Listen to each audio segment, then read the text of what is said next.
Hello friend, we may begin with the first letter of Malayalam alphabet. It is written as like this. Closely observe this letter and take it in your memory.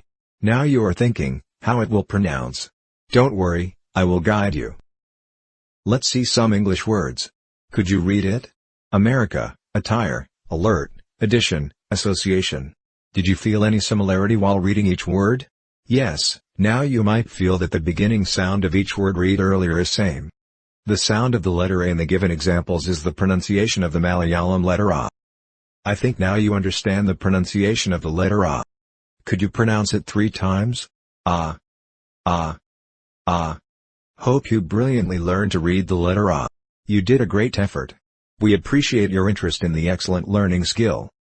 Thank you for your wonderful time to learn one more language. See you in the next class.